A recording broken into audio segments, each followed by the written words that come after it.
पूर्व काल की बात है और बात भी हमारी इस पृथ्वी की नहीं है, किसी स्वर्ण लोक की है, किसी दिव्य लोक की घटना है।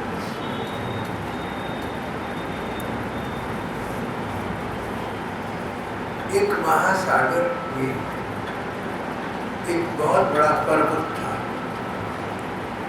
पर्वत का नाम था त्रिकूट, कूट शिखर। इसके 3 शिखर मुख्य थे।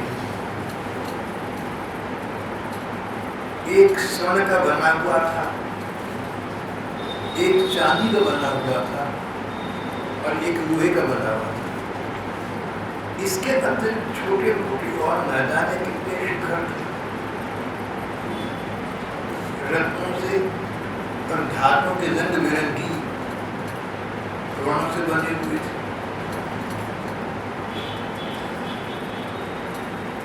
इस पर्वत की लंबाई आज के हिसाब से लगभग 12 लाख किलोमीटर थी।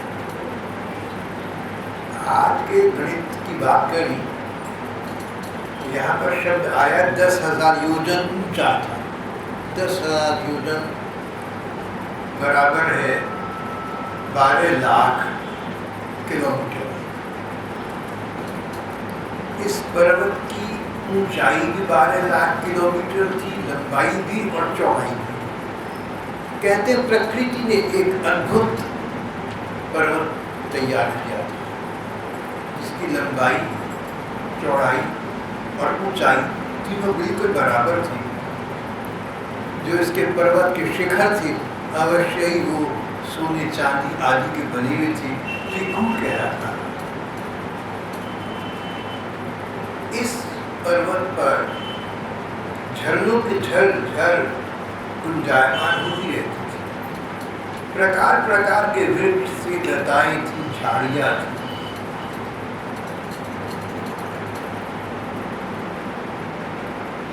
इस पर्वत की अनेक कंदराएं थी, गुफाएं थी, जिनमें विहार करने के लिए,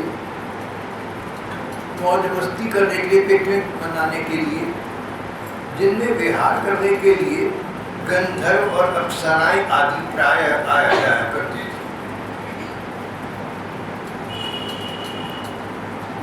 ये तो पर्वत की बात है। पर्वत की तलहटी में, पर्वत के मैदानी भाग में एक बहुत बड़ा वन था। 12 लाख किलोमीटर तो पर्वत का इलाका था, तो उसका वन भी बड़ा तो होना ही था। उस वन की विशेषता थी, उसमें प्रकार प्रकार के पक्षी झुंड के झुंड रहा करते थे। देवताओं के समान सुंदर सुंदर पक्षी मधुर कंठ से चहकते रहते थे।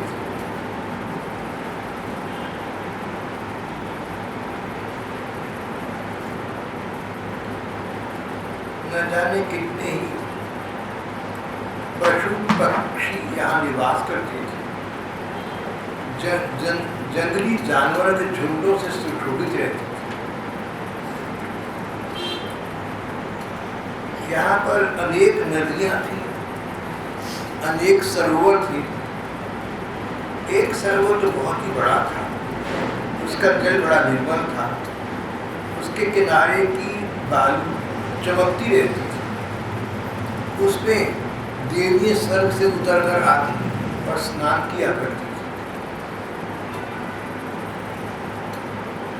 इस त्रिकूट पर्वत के तराई में, इसके तलहटी में एक बहुत अच्छा बगीचा था, एक उद्यान था। ये भी बहुत विशाल था और प्रकृति की सुंदरता से परिपूर्ण था, भरपूर था। कई पक्षियों का कलरव, कई परिंदे चहचहा रहे हैं, वन्य पशु घूम रही हैं और वृक्ष फल फूलों से लगे हुए भरे पड़े हैं। मीठी मीठी सुगंधित वायु बह रही है। इस सरोवर की महिमा अपरंपार थी। इस सरोवर में दिव्य वृक्ष थे, फलों और फूलों से सर्वदा लदी रहती थी। प्रकार प्रकार के वृक्ष थे, गुलाब के वृक्ष, आम के, नारियल और खजूर के, चंदन के वृक्ष, नीम के वृक्ष, ईख, केला, जामुन, बेल, रुद्राक्ष, आंवला, बेल, कैथ, नींबू आदि के न जाने कितने वृक्ष यहाँ उगे हुए थे और वन की शोभा बढ़ा रहे थे। सुंदर सुंदर कमल खिल रहे थे। ये बगीची, ये उद्यान साधारण उद्यान नहीं था। इसके स्वामी थे वरुण देवता। वरुण देवता जो भगवान के बड़े प्रेमी हैं, भगवत प्रेमी वरुण देवता इसका सारा कार्यभार संभालते हैं। वरुण देव भगवत दर्शनों के लिए लालायित रहते हैं। धर्म ग्रंथ पढ़कर ऐसा पता लगता है। जब भगवान राम रूप में आए तो वरुण जी तब तक विमान भेजा था, पुष्पक विमान। भगवान राम लंका से अयोध्या तक पुष्पक विमान में आए, वरुण देवता का भेजा विमान। जब भगवान कृष्ण रूप में आए तो वरुण देवता ने भगवान कृष्ण का दर्शन करने की योजना ये बनाई कि एक रात भगवान कृष्ण के पिता नंद बाबा जब यमुना जी में स्नान करने गए तो वरुण देवता के अनुचर उन्हें अपने वरुण देवता के पास ले गए। शोर मचा के नंद बाबा खो गए हैं, न जाने इस यमुना में कहाँ चले गए। भगवान उन्हें ढूंढते ढूंढते वरुण लोक तक पहुँचे। वहाँ पर नंद बाबा सम्मान पूर्वक प्रसन्नता पूर्वक विराज रहे। वरुण देव ने भगवान से क्षमा मांगी। बोले भगवान आपके यहाँ पर दर्शन प्राप्त करने का और कोई उपाय न था, इसलिए मुझे ये षड्यंत्र करना पड़ा। आपके दर्शन प्राप्त करें, पिताजी आपके यहाँ हैं, आप इनको सम्मान और सुरक्षा पूर्वक आपके स्थान पर भी जाए। वरुण देवता भगवत प्रेमी, भगवत प्रेमी वरुण देवता का उद्यान है ये। इस उद्यान में, इस बगीचे में एक बहुत बड़ा सरोवर, एक बहुत बड़ा तालाब। तो पहले तो एक बहुत बड़ा पर्वत, पर्वत के तलहटी में जहाँ पर मैदान है वहाँ पर बहुत बड़ा वन प्रांत, बहुत विशाल वन प्रांत, जंगल का इलाका, और उतना ही बड़ा एक सरोवर, वरुण देव का सरोवर। सरोवर तो अनेक थे, पर यहाँ वरुण देव के बड़े सरोवर की बात करते हैं।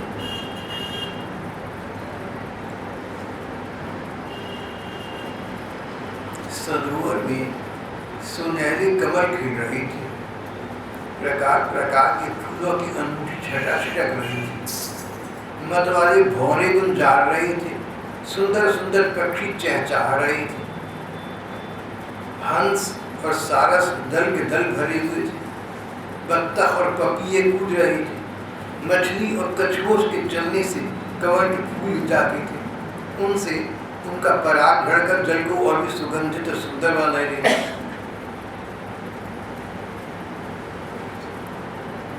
इस पर्वत की तलहटी में एक तो इतना बड़ा वन हो गया, एक इतना बड़ा सरोवर हो गया। इस वन में न जाने कितने असंख्य पशु पक्षी निवास करते थे, और यहीं पर एक हाथी रहता था जो इस वन के जितने जीव थे सब में सबसे बड़ा था। गज हाथी, गजराज, सबका राजा। तो ये महाराज गज यहाँ विराज रहे थे। गजराज का ये विचार था कि उनसे बड़ा, उनसे प्रबल, उनसे सबल, उनसे अधिक बलवान कोई जीव इस पृथ्वी पर या स्वर्ग में है ही नहीं। गजराज अपने विषय में ऐसा विचार कर रहे थे। गजराज अनेक हथिनियों के साथ निवास करते थे, बड़े बड़े शक्तिशाली हाथियों के सरदार थे।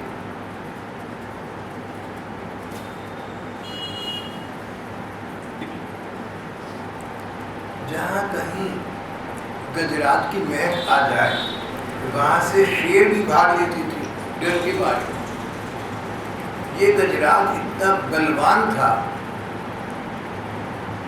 कि शेर तक इससे डरती थी। उसकी गंध मात्र से शेर, हाथी आदि हिंस्र पशु, नाग, गाय, शरभ डरकर वाले दूर भाग जाया करते थे। तो जब उस हाथी की गजराज के कारण, के भय के कारण बड़े बड़े भयंकर जीव आसपास नहीं होते थे, तो छोटे मोटे जीवों की मौत हो गई। गजराज की कृपा से सुअर, भैंसे, रीछ, लंगूर, कुत्ते, बंदर, हिरण, खरगोश आदि छोटे मोटे जीव निर्भय विचरण करते थे। किसी के घर तो था नहीं, बड़ा जीव छोटे जीव को खा जाता है। कोई खरगोश हो या बकरी हो, उसको ये डर नहीं था कि मुझे शेर खा जाएगा, क्योंकि शेर तो खुद डरता था गजराज से। किसी बात के दो पहलू हो जाते हैं और वो व्यक्ति के अपने अनुसार होते हैं। जो भयंकर शेर, हाथी आदि पशु थे, उनके लिए ये गजराज एक प्रकार का विरोधी था, इससे डरते थे। अगर इसके आसपास में आ जाए तो जंगल छोड़कर बाहर निकलते थे। और जो छोटे मोटे पशु थे उनके लिए ये मानो देवता हो, क्योंकि इसके कारण वो लोग हम निर्भय घुमा करते थे। यही सृष्टि में आज भी चल रहा है। एक ही बात, कहीं विष है, कहीं अमृत है। जिसको जैसा लगता है, जिसका जैसा रुचि है, उसके अनुसार हो जाएगा।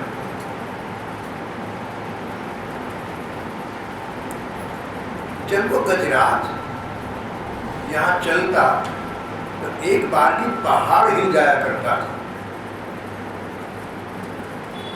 बड़ी जोर की धूप थी। एक बार उसको प्यास लगी, साथी को प्यास लगी, तो पास के इस सरोवर पर पानी पीने के लिए पहुंचे।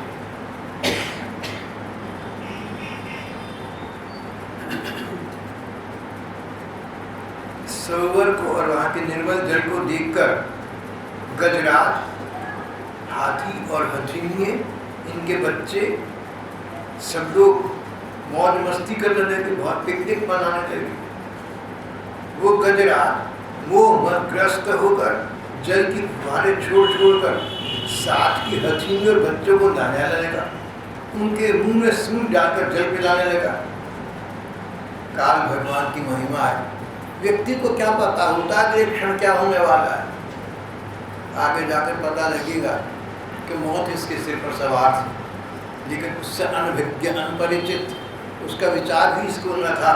ये मौज मस्ती में अपना समय काट रहा था कि विश्व ब्रह्मांड का सबसे बलवान जलचर, दोबारा कहूँगा, विश्व ब्रह्मांड का सबसे महान पशु है मैं गजराज, से बड़ा कोई नहीं। शेर चीते मुझसे डरती हैं, मैं बनकर आता हूँ। इस सरोवर में जहाँ ये पानी पीने के लिए आया, एक कांड हो गया। इस सरोवर में एक मगरमच्छ रहता था। सरोवर पर मगरमच्छ अपना राज्य समझता था। ये मगरमच्छ भी बहुत बलवान और पहलवान था। इसका ये विचार था कि आसपास जितने पशु पक्षी हैं, जितने जलचर हैं, थलचर हैं, उन सब में सबसे बलवान ये ही है और इसकी आज्ञा के बिना कोई पशु भी यहाँ जल का प्रयोग नहीं कर सकता। और ये गजराज मस्त हुआ हथिनी और बच्चों के साथ यहाँ पर पूजा करने आ गया था। फिर उसने अपनी एक पाँव अंदर डाला, सरोवर के पानी पीने का प्रयास किया। उसके इस दुष्प्रयास को, इस कुप्रयास को सरोवर का राजा, वो मगरमच्छ सहन न कर सका। उसने इसको अपना अवज्ञा समझा, अपना तिरस्कार समझा। मगरमच्छ दस का हाथी का पाँव पकड़ लिया।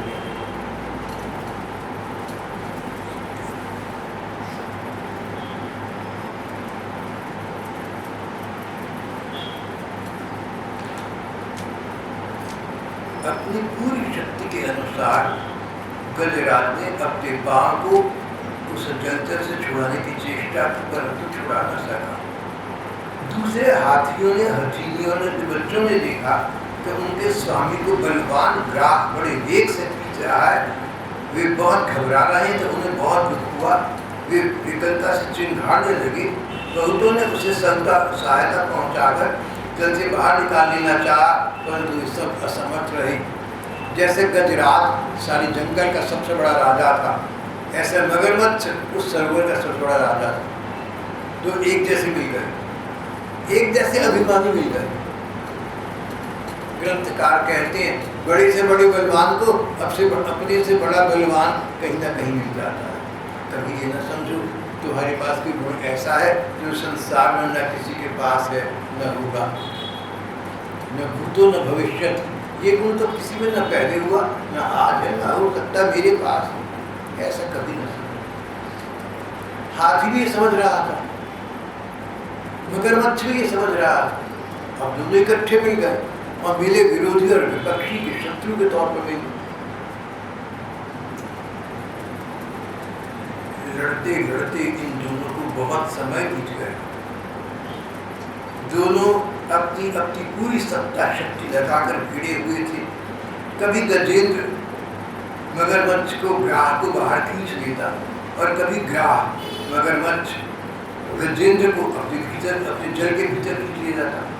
इस प्रकार लड़ते लड़ते लंबा समय बीत गया, दोनों ही जीते रहे। ये घटना इतनी आश्चर्यजनक थी कि स्वर्ग के देवता विमानों में आकर बैठे और इस दृश्य को आश्चर्य से देख रहे थे।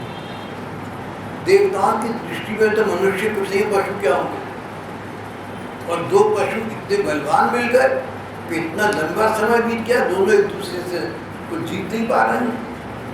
अंत में बहुत दिनों तक बार बार जल में खींच जाने से गजेंद्र का गजराज का शरीर शिथिल पड़ गया।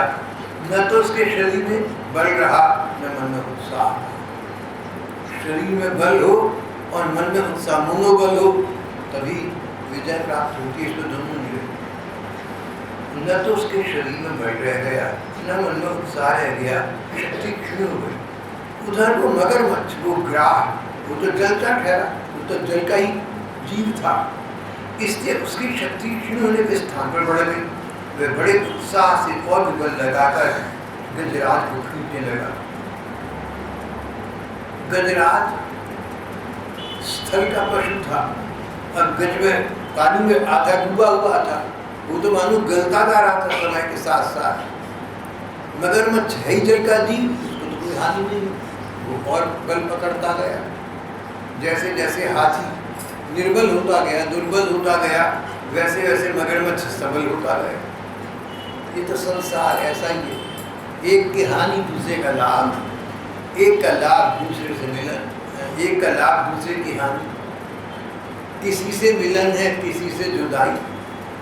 संसार ऐसा ही द्वंद्वों से भरा हुआ है। कभी गर्मी के बारे हैं, कभी सर्दी के बारे हैं, कभी सख्त गर्मी पड़ रही है, सोचते हैं कैसे ठंडी हवा है, और कहीं कड़ाके की सर्दी पड़ रही है तो सोचते हैं भाई दरवाजे बंद कर दो, ठंडी हवा ना अंदर आ जाए।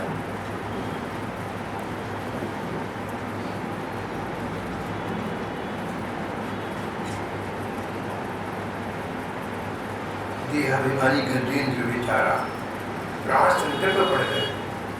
अपने को छुड़ाने में सर्वथा असमर्थ हुए। बहुत देर तक उसने अपने कार्य के उपाय पर विचार किया, पर फिर उसे एक बात याद आई। गजराज को अपना पिछला जन्म याद आया। ये गजराज, ये हाथी पिछले जन्म मनुष्य था। दक्षिण भारत में एक रियासत का राजा था, द्रविड़ नाम के देश का राजा था। तब इसका नाम था इंद्रद्युम्न। राजा इंद्रद्युम्न उस समय भगवान के प्रति बहुत भक्ति भाव रखता था, उनकी पूजा आराधना करता था, पर किसी महात्मा का अपराध कर बैठा, इसलिए उसको अब अंतिम जन्म इस पशु योग में हुआ था। यहाँ पर भगवत कृपा प्राप्त होने पर उसकी सदा के लिए भगवत धाम में स्थापना हो जाएगी। पूर्व जन्म याद।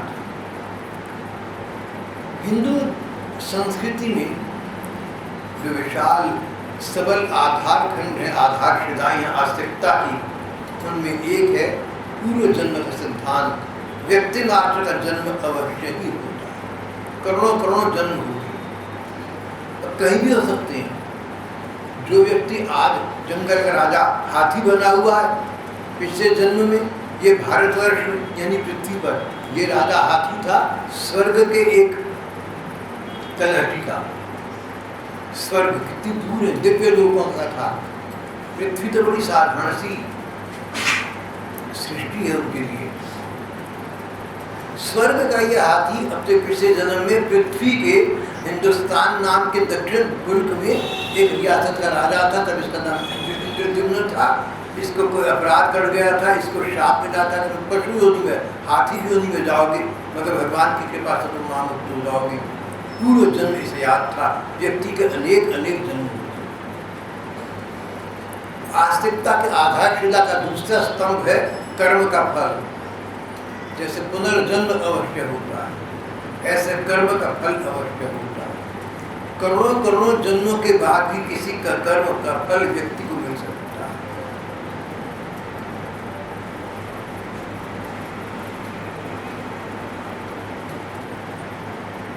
आज को अपना पिछला जन्म याद हुआ है।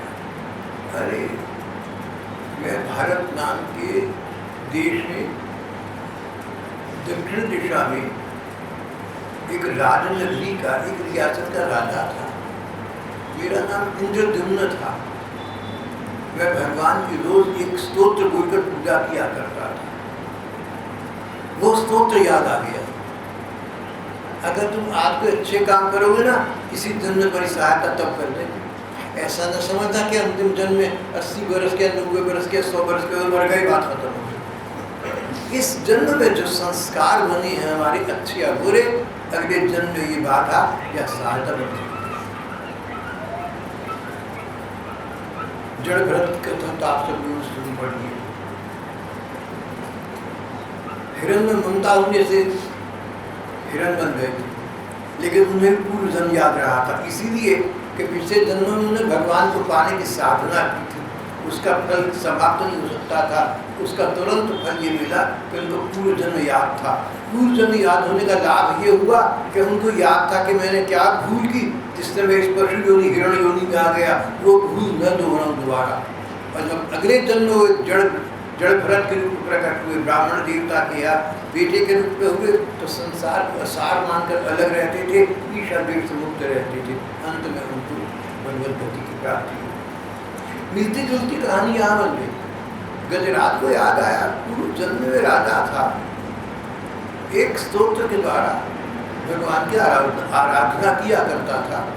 पूर्व जन्म का वो स्तोत्र ऐसे याद आ गया जैसे कई शाम तक पढ़ता रहा। उस गजराज ने वही स्तोत्र पढ़कर एक बार फिर भगवान की प्रार्थना पूजा की।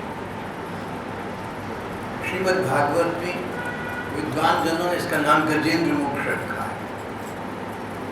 महामना स्वर्गीय पंडित मदन मोहन मालवीय जी महाराज, जिनको गांधी जी अपने भागवत के गुरु के रूप में देखते थे, महामाना पूज्य मालवीय जी का कहना है कि गजेंद्र मोक्ष के पाठ से उनको अनेक संकट से मुक्ति मिली। ये उनके अपने जीवन का अनुभव है।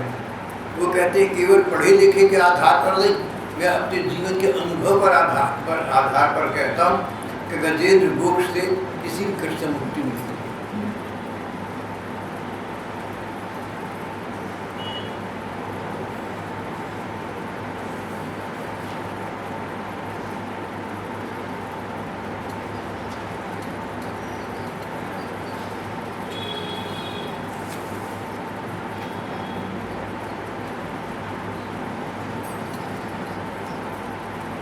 भगवान आपके अनन्य प्रेमी भक्तजन आपकी क्षण में आ जाती हैं, फिर किसी अन्य वस्तु की कामना नहीं करते, मोक्ष की भी अभिलाषा नहीं करते, केवल आपकी लीलाओं का गान करते रहते हैं और इस प्रकार आनंद के सागर में डूबे रहते हैं।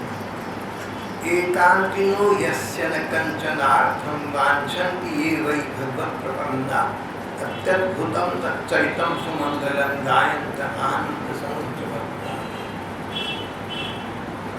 यह कथा के रस में डूबी रहती है। इतना आनंद मिलता है कि मुक्ति मोक्ष में नहीं होगा। इसलिए मुक्ति मोक्ष नहीं मानते, आपकी भक्ति आपकी प्रीति मानते। तमक्षरम ब्रह्म परम परीक्षम अव्यक्तमाख्यम दिव्योगम्यम। परमात्मा, मैं थोड़ा साधारण बुद्धि का एक पशु हो गया हूँ, आपकी क्या स्तुति कर सकता हूँ? बारंबार बस आपको नमस्कार करता हूँ, आपको प्रणाम करता हूँ।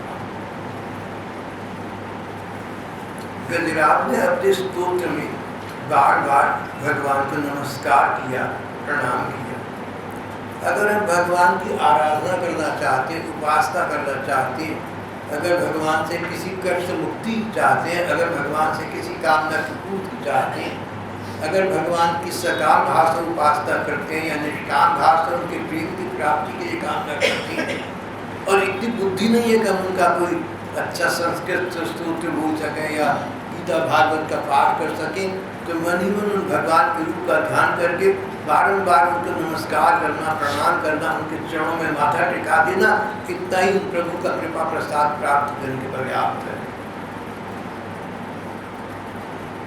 जब गजराज ने बार बार भगवान को प्रणाम किया, नमस्कार किया, कष्ट मुक्ति की प्राप्तता की, गजराज ने बार बार ये कहा था, जो परमात्मा, जो भगवान रक्षा करते हैं, मेरी रक्षा करते हैं। कथाकार यहाँ एक बहुत सुंदर और उपयोगी बात कह रहे हैं। गजराज की प्रार्थना शिव जी ने भी सुनी। शिव जी भगवान, ब्रह्मा जी ने सुनी, इस सृष्टि के ब्रह्मा जी भगवान, और देवताओं ने सुनी जो भगवान के समान, लेकिन वो लोग उनकी सहायता करने नहीं आए। गजराज की सहायता करने वे भगवान नहीं आए। कारण जानते थे कि गजराज ने भगवान विष्णु को या भगवान कृष्ण को पुकारा। विष्णु कृष्ण को भागवत में एक ही माना गया, अलग अलग। कहीं कहीं विष्णु के स्थान पर कृष्ण शब्द का प्रयोग है, और कहीं पर कृष्ण शब्द के नाम पर, कृष्ण के नाम पर विष्णु शब्द का प्रयोग है। यहाँ इस गजेंद्र मोक्ष में भी ऐसा हुआ है।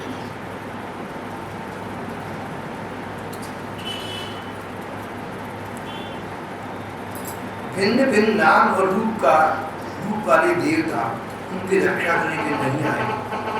सर्वात्मा सच्चिदानंद भगवान श्री हरि प्रकट हुए। बहुत से विद्वानों का कहना है कि भगवान का नाम हरि तभी पड़ा जब वो गजराज की रक्षा करने के लिए, उसका कष्ट हरण करने के लिए आए। श्री हरि, जिन्होंने गजराज की कष्ट से रक्षा की, कष्ट का हरण किया, वो हरि। हरि जो हरण करे। जब गजराज का इन्होंने कष्ट का हरण किया, तब से ये हरि कहलाई।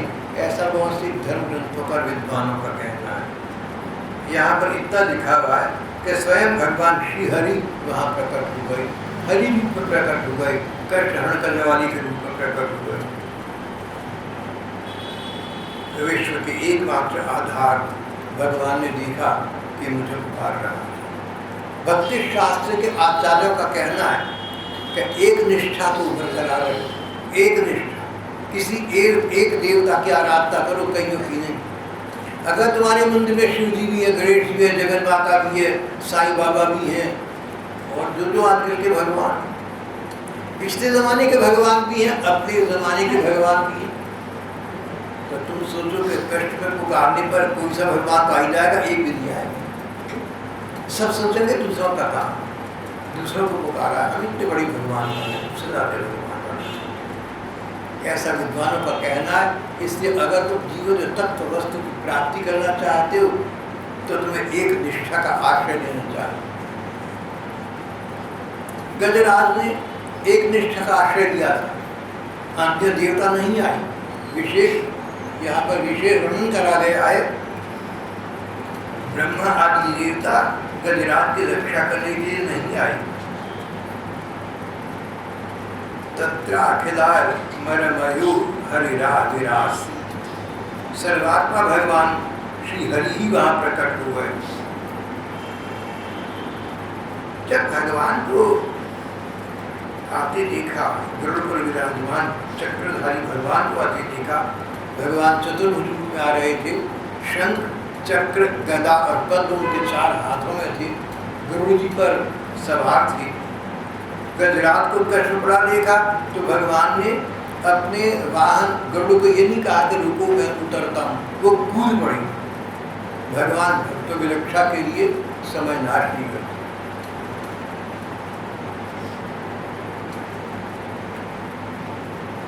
गजराज ने देखा भगवान आ रहे हैं, उसको तब भी इतनी विवेक शक्ति बनी रही, इतनी प्रेजेंस ऑफ माइंड बनी रही कि भगवान आइए, मुझे कुछ भेंट करनी चाहिए, मुझे कुछ भेंट अर्पण करनी चाहिए।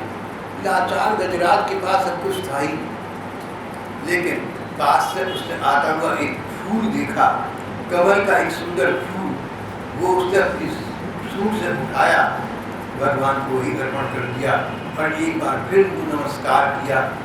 नारायण अखिल गुरु भगवान नमस्ते। नार में अयन करने वाले ठाकुर, मैं तुम्हें नमस्कार करता हूँ। नारायण अखिल गुरु, नारायण भगवान विष्णु का एक है नाम है नारायण, नार जल में अयन करने वाली रहने वाली। भगवान जिस जल के आप देवता, जिस सनाय के आप मालिक है, उसके लोग मुझे तंग कर रहे हैं।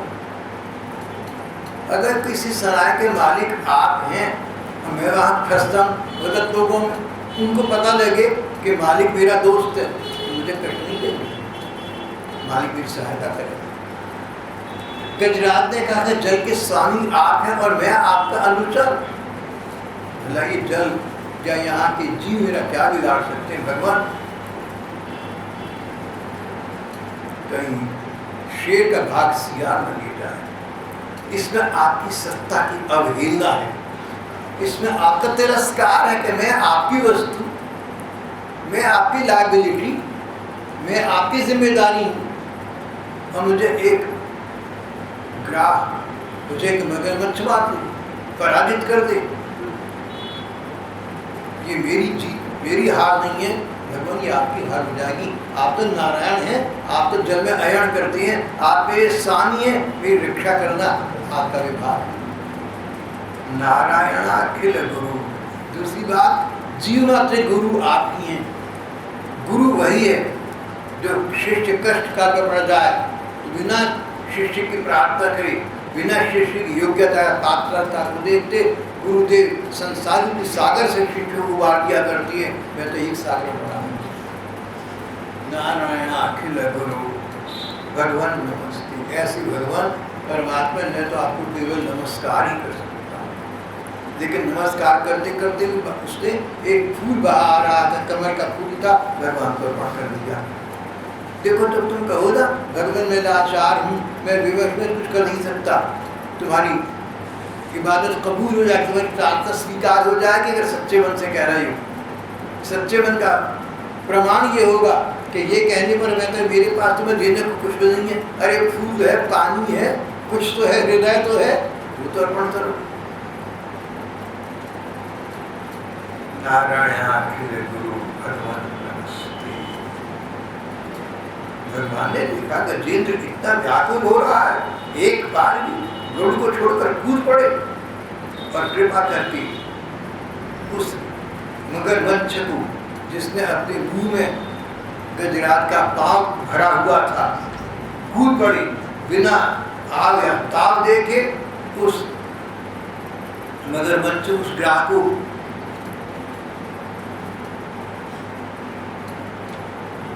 एक बार गरुड़ को छोड़कर कूद पड़े। कृपा करके गजेंद्र के साथ ही ग्राह को बड़ी शीघ्रता से सरोवर से बाहर निकाल लाए। सबके सामने भगवान श्री हरि ने चक्र से उस मगरमच्छ का मुंह फाड़ डाला और इस प्रकार गजेंद्र को गजराज को बचा लिया। देखिए जो मगरमच्छ था ये पूर्व जन्म में महापुरुष रहा होगा, ऐसी कथा भागवत में आती है। जिस व्यक्ति को भगवान के द्वारा मृत्यु का ग्रास बनना पड़ता है, उसे कष्ट नहीं होता। भगवान की कोई कष्ट नहीं है, कष्ट होता दिखता है।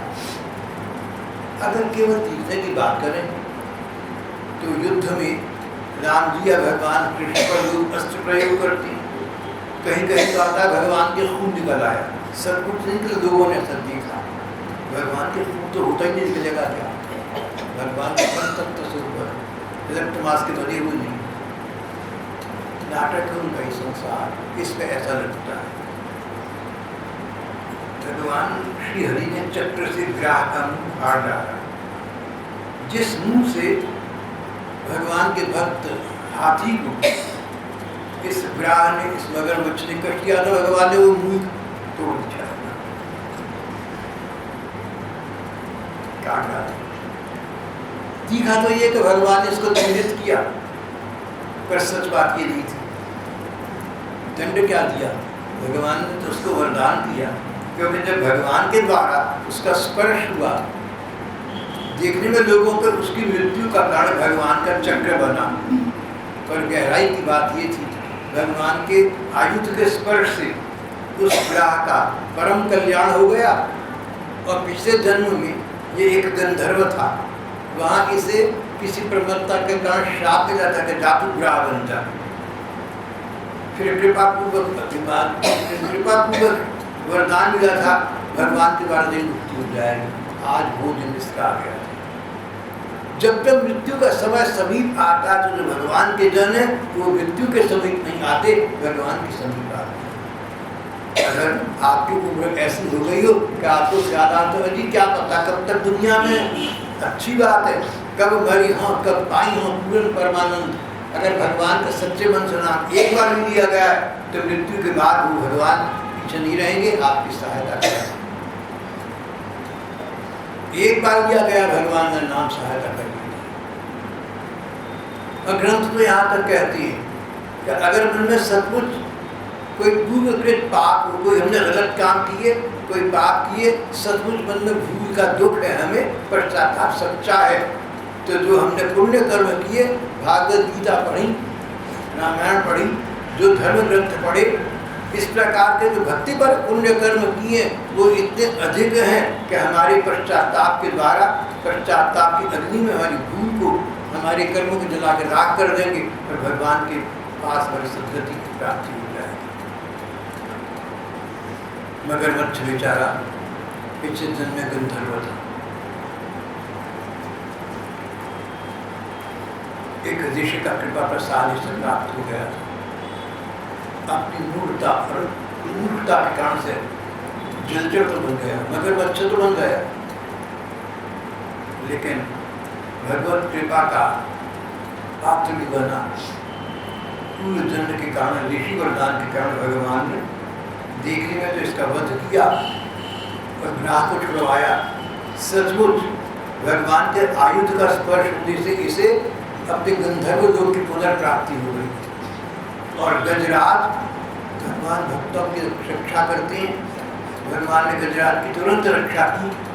गजराज का शरीर उसी समय छूट गया, भगवान के सामने, सबके सामने देखते देखते गजराज का ये हाथी वाला शरीर समाप्त हो गया। उसमें से एक ज्योति बाहर निकली, इस ज्योति में से एक चतुर्भुज पुरुष प्रकट हुआ। ये भगवान के धाम का पार्षद था, भगवान का पार्षद बन गया, भगवान के साथ वापस भगवान के धाम को चला गया। इस तरह भगवान की प्रेम भक्ति से आराधना की थी, कर्म काट कर भगवान के प्रेम धाम में स्थान प्राप्त हो गया। गंधर्वों ने भगवान की प्रेम भक्ति से उपासना की थी। एक बार कोई भूल की थी जिससे श्राप मिला, फिर वरदान मिला, उसको गंधर्व लोक की पुनर्प्राप्ति हो गई। जिसने जैसा चाहा उसको वैसा मिला।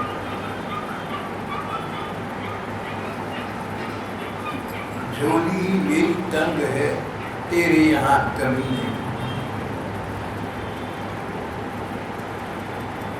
यहाँ गंजेन्द्र मोक्ष नाम का भागवत के 8वें स्कंध का 3रा अध्याय समाप्त हो जाता है। भागवत 8वां स्कंध 3रा अध्याय नाम गजेंद्र मोक्ष।